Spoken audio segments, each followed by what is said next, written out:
नमस्कार अभिनव जी। नमस्कार मैडम। कैसे हैं आप? बिल्कुल ठीक है, बिल्कुल ठीक है। आप कैसे हैं? मैं भी ठीक हूँ, बिल्कुल। धन्यवाद। आज हमने बातचीत करने के लिए जो विषय लिया है वो है स्वास्थ्य से जुड़ा हुआ। स्वास्थ्य कुंडली में स्वास्थ्य देखने के कुछ महत्वपूर्ण बिंदु, कि हम किन किन चीजों को ध्यान रखें यदि हम किसी की कुंडली देखते हैं और उसका स्वास्थ्य हम देखते हैं।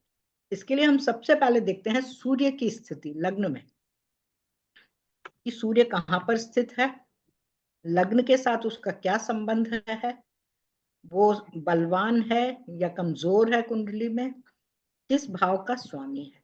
क्योंकि सूर्य हमारा आत्मकारक ग्रह भी कहा गया है और हमारे शरीर में इम्यूनिटी सिस्टम को बढ़ावा देता है या बनाता है, जी। बढ़ाता है। हमने देखा भी है कि सूर्य की किरणें जो हैं विटामिन डी हमें देती हैं। डॉक्टर्स खुद कहते हैं कि आपको धूप में बैठना चाहिए, धूप में जाना चाहिए। सूर्य नंबर 2 पर आता है चंद्रमा। चंद्रमा जो है वो हमारे मन का कारक है। हमारी हम्म। मानसिक स्थिति भी सबल रहनी चाहिए, बलवान रहनी चाहिए, मजबूत रहनी चाहिए। अच्छा। इसके लिए हमें चंद्रमा की स्थिति कुंडली में देखनी चाहिए कि चंद्रमा किन भावों का स्वामी है, वो कहाँ बैठा है और वो कमजोर है या बलवान है। यदि कमजोर रहता है तो हम मानसिक दुर्बलता महसूस करते हैं, ओके। बेचैनी महसूस करते हैं, दिमाग में तरह तरह के विचार आते रहते हैं अनावश्यक, और उसके कारण हम परेशान रहते हैं। कभी हमें रात में नींद ही नहीं आती है उसके कारण। तो कुंडली में सूर्य, उसके बाद चंद्रमा, उसके बाद आता है लग्न। जो हमारा जब हमारा जन्म होता है उस समय क्षितिज पर जो भी लग्न उदित रहती है वो हमारी जन्म लग्न कहलाती है। तो अच्छा। लग्न की स्थिति देखें कि लग्न में कोई पाप ग्रस्त तो नहीं बैठा हुआ है, या कोई पाप ग्रह देख तो नहीं रहा लग्न को, कमजोर तो नहीं कर रहा। इसके बाद आता है लग्नेश, लग्न का स्वामी। लग्न का स्वामी हमें देखना चाहिए कौन सा ग्रह है, उसकी स्थिति कहाँ है कुंडली में, वो बलवान है या कमजोर है, उच्च का है कि नीच का है या स्वग्रही है, और वो लग्न को देख रहा है या किसी अन्य भाव से, किसी अन्य ग्रह से जुड़ा हुआ है। ये हमें देख लेना चाहिए। ये तो हमारे 3-4 बिंदु हो गए। इसके बाद एक महत्वपूर्ण बिंदु है गुरु की स्थिति कुंडली में। चूंकि गुरु जो है हमारे लिए शुभ और कारक ग्रह माना गया है, उसके कारण हमें गुरु जो है हमें स्वास्थ्य, अच्छा स्वास्थ्य प्रदान करता है अगर हमारी कुंडली में अच्छे भावों का स्वामी भी है। अच्छा। और लग्न या लग्नेश से कोई संबंध बनाता है, इसके अलावा वो सूर्य या चंद्र के साथ है क्या, तो उससे हमारी जो है शारीरिक, मानसिक, ये सब जो है हमें बल जो मिलता है वो गुरु हमें प्रदान करता है। अब अच्छा। हम आते हैं कि लग्न का स्वामी हमने देख लिया कि वो किस भाव में स्थित है, वो हम देख लेंगे। अब आता है हमारे लिए छठे भाव का स्वामी। ठीक। छठा भाव जो हमारी कुंडली में रहता है वो रोग कारक माना गया है। रोग, रोग भाव है, तो ओके। उसका स्वामी लग्न में जाए या लग्न का स्वामी छठे भाव में आए, एक तरह से एक्सचेंज करे, तो ये हमारे लिए रोग के कारण बनते हैं। हालांकि हमें बहुत गंभीर बीमारियां नहीं होती हैं, लेकिन हल्की फुल्की कुछ ना कुछ चलता रहता है। हम स्वस्थ नहीं रह पाते। आज सर्दी है, कल जुकाम है, परसों दस्त हो गए, कभी कुछ, कभी कहीं दर्द हो रहा है, कभी ये, इस तरह से हमारा स्वास्थ्य ठीक नहीं रहता। जी। इसके बाद आता है आठवें भाव का। आठवें भाव का और लग्न भाव के स्वामी का या लग्नेश का या लग्न का संबंध बनना भी हमारे लिए अच्छा नहीं हम्म। है। अष्टम भाव हमें चिंता कारक बनाता है, हमें चिंताएं देता, तरह तरह की परेशानियां जिनसे हम मानसिक रूप से अस्वस्थ रहते हैं। और कभी कभी वो गंभीर रोग भी देता है, एक्यूट डिजीजेस जिनको हम कहते हैं, वो भी हमें प्रदान करता है यदि वो लग्न के साथ भी जुड़ जाए। तो तो हमें अष्टम भाव को भी ध्यान से देख लेना चाहिए कि उसका लग्न से कोई संबंध या लग्नेश से कोई संबंध तो नहीं बना। अच्छा, तो अंत अगर में वैसा आता है होता है तो आदमी बीमारी के कारण परेशान रहता है? बीमारी के कारण भी और चिंताओं के कारण अच्छा। उसको अनायासी तरह तरह की चिंताएं घेरे रहती हैं। एक चिंता गई, दूसरी आई, तीसरी गई, और वो अपने स्वास्थ्य को लेकर भी थोड़ा परेशान रहता है। ओके। इसके बाद आता है द्वादश भाव, 12वां भाव। लग्न और द्वादश भाव का संबंध तो देखते हैं तो हमें दो तरह से देखना होता है। एक तो वो हमें खर्चा करवाता है, और अगर लग्नेश का द्वादश भाव से संबंध बन गया है या द्वादश भाव के स्वामी का लग्न से संबंध बन गया है, तो कई बार बच्चों में या कईयों में ऐसी बीमारियां होती हैं जो जन्मजात होती हैं, बाई ओके। बर्थ होती हैं, या उनका कॉन्जेनिटल। पता बाद में लगता है, जी। और उसके कारण वो परेशान जी ओके। रहते हैं।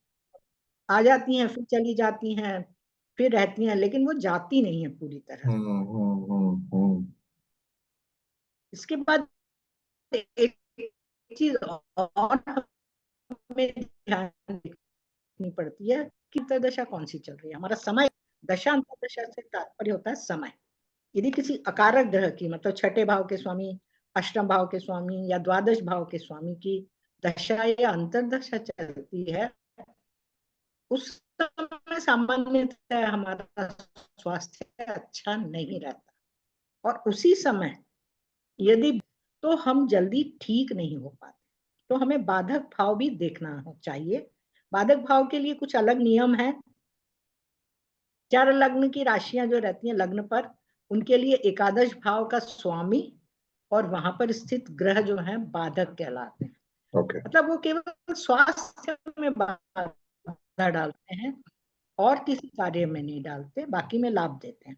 इसी प्रकार जो स्थिर लग्न है, उनके लिए नवम भाव का स्वामी और नवे भाव में स्थित ग्रह बाधक का भावक राशियां होती हैं, उनके लिए सप्तम भाव का स्वामी और सप्तम भाव में स्थित ग्रह बाधक का काम करते हैं। विशेष रूप से यदि इनकी दशा अंतर्दशा चले और लग्न से जुड़े हुए ग्रहों की दशा अंतर्दशा चले, तो ऐसे में बीमारी ठीक नहीं हो पाती है, थोड़ा ठीक होती है फिर दोबारा आ जाती है।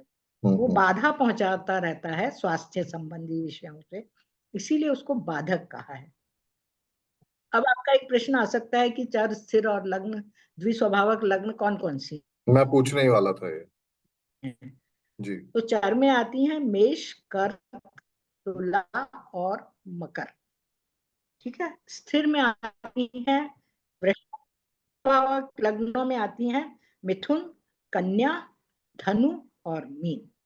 ये चार, तीन तरह के डिवीजन हैं लग्न के। तो इनका स्वभाव भी अलग है, इसलिए इनके बाधक भाव भी अलग अलग दे रखे हैं। जी। इसके अलावा जो है हमारी दशा अंतरदशा स्वामी जरूर हमें इम्पोर्टेंट देख लेना चाहिए, वो कैसा चल रहा है। इसके अतिरिक्त जो हमारे कुंडली के पाप भाव हैं, पाप भाव मतलब छठा, आठवां और 12वां भाव, उनके स्वामी हमारी किस राशि को पापग्रस्त कर रहे हैं, अकारक कर रहे हैं, तो उन उस राशि से संबंधित भी समस्याएं हमें बीच बीच में आ सकती। इसके अतिरिक्त हमारे यहाँ कुछ पाप ग्रह भी माने गए हैं, जैसे मंगल, शनि, राहु। ये तीन प्रमुख रूप से पाप ग्रह माने गए हैं, जो जगह अगर अकारक हो जाते हैं तो भी हमारे को स्वास्थ्य संबंधी परेशानियां देते हैं ज्यादा। मंगल दुर्घटनाओं का योग बनाता है या ब्लड से रिलेटेड कोई समस्या देता है। शनि हमारी हड्डियों का कारक है, स्वास्थ्य लाभ होने में देरी करवाता है। इसी हम्म। तरह से राहु जिस भी राशि का या ग्रह का एजेंट होता है, उसके हिसाब से वो अपना कार्य करता है। ये स्वाभाविक पाप ग्रह हैं, ये हमें अच्छा स्वास्थ्य देने में कम मदद करते हैं, बिगाड़ने में ज्यादा मदद करते हैं। तो ये किन किन राशियों में बैठे हैं वो भी हमें देख लेना चाहिए, और उसके हिसाब से हमें अपने स्वास्थ्य को या जातक के स्वास्थ्य का जिसका भी हम विश्लेषण कर रहे हैं उसको देख लेना चाहिए। इसके अतिरिक्त हम स्वस्थ रहेंगे या नहीं, इसके लिए हमें पंचम भाव जरूर देख लेना चाहिए। पंचम भाव का स्वामी अगर वो लग्न से जुड़ा हुआ है तो हम अधिकांशतः स्वस्थ रहते हैं, या हमारा लग्न का स्वामी पंचम भाव में चला गया है तो भी जो है हमारा स्वास्थ्य कुल मिला के अच्छा ही रहता है। थोड़ा बहुत डावाडोल होते हैं क्योंकि कुंडली में छठा, आठवां, 12वां भाव है, हम्म। आपको उनके फल मिलेंगे ही सही। हम्म। कई लोग मुझसे बहुत तरह के प्रश्न करते हैं कि मैडम, डॉक्टर ने सर्जरी के लिए डेट दे दी है, आप उस दिन हमें कौन सा लग्न बेस्ट है ये हमें बता दीजिए कि किस समय हम ऑपरेशन करवाएं जो हमारे लिए बहुत अच्छी कुंडली हाँ, बन आप मेरे जाए। को बता रही थी आज मैं का ही एक हमेशा केस है यही शायद कहती हूँ उसका। सबसे कि कुंडली में छठा, आठवां और 12वां, हाँ हाँ, कि छठा, आठवां, 12वां भाव है, आप कितनी भी अच्छी कुंडली बना लो, लेकिन इन फलों के, इन भावों के रिजल्ट आपको मिलेंगे ही मिलेंगे। इसलिए हमें विधाता पर या भाग्य पर छोड़ देना चाहिए, हमें खुद भाग्य विधाता बनने की कोशिश नहीं करनी चाहिए। जो हो रही है उसको होने दीजिए। इतना भी आदमी, ये है कि आदमी, कुछ आदमी बहुत ज्यादा स्वस्थ रहते हैं और कुछ आदमी बहुत ज्यादा बीमार रहते हैं। इस तरह से हम इनको डिवाइड कर सकते हैं। या किसी किसी को चिंता, अब जैसे चंद्रमा है किसी का, चंद्रमा वैसे ही मन का कारक है। अष्टम भाव मैंने आपको बताया ही है कि अष्टम भाव मन से हमें चिंता देता है, मानसिक चिंता देता है। तो अगर चंद्रमा हमारा अष्टम भाव में आ जाता है तो वो कहते हैं कि करेला और नीम चढ़ा हो गया। कि मतलब एक तो अष्टम भाव खुद ही चिंताओं का कारक है और मन का स्वामी चंद्रमा भी वहां चला गया। तो ऐसा व्यक्ति तो मानसिक रूप से बहुत ही अव्यवस्थित रहता है। हमेशा बुरा बुरा नेगेटिव ही सोचेगा, अच्छा वो सोच ही नहीं सकता। ये हो जाएगा, वो हो जाएगा, पता नहीं क्या हो जाएगा। इस तरह से वो खुद भी परेशान रहता है और दूसरों को भी परेशान करता है। और हमने सिर्फ ऐसी बहुत जरूरी सारी नहीं है कि वो हेल्थ के लिए ऐसा के ऊपर सोचता हो काफी नेगेटिव, वो रिसर्च भी की। ओवरऑल भी नेगेटिव तो सोचता होगा, इसलिए सोच नेगेटिव हो जाती होगी। ओवरऑल भी नेगेटिव, क्योंकि उसकी मानसिक प्रवृत्ति ही नेगेटिव सोचने की आती है। तो वो हर फील्ड में नेगेटिव, हर एक करेक्ट। पे शक करना कि ये हम्म। मेरे लिए कुछ अहित कर देगा, मेरा बुरा करेगा, हर चीज में। घर में काम करने में भी कई बार थोड़े वो सनकीपन की हद तक आ जाते हैं, अगर चंद्रमा इस तरह से हमारा खराब रहे, अच्छा। अकारक रहे, जी जी तो जी जी। बड़ी परेशानी होती है। ऐसे में फिर हमें उन्हें शिव जी को की पूजा करना, चंद्रमा को बलवान करने के कुछ कुछ उपाय बताने पड़ते हैं। जी। तो थोड़ा सा और अगर चंद्रमा की महादशा भी आ गई उसी समय, उसकी यंग एज में, या तब तो फिर भगवान ही मालिक है उनका। हाँ। थोड़ा सी परेशानी की, ज्यादा मानसिक अस्वस्थ हो सकता है व्यक्ति। तो इस ओके। तरह से हमने ये बेसिक बेसिक जो नियम थे ये हमने देखे। आशा है आप लोगों को पसंद आए होंगे। इसके जी लिए आप देखें इसको और हमारे चैनल को सब्सक्राइब भी करें। आपका बहुत बहुत धन्यवाद। जी जी, बहुत बहुत धन्यवाद। बहुत ही इंटरेस्टिंग और बहुत ही इंफॉर्मेटिव आपने चीजें शेयर करी। Thank you so much. आगे भी आप प्लीज शेयर करते रहिएगा। Thank you. वेलकम वेलकम, धन्यवाद धन्यवाद।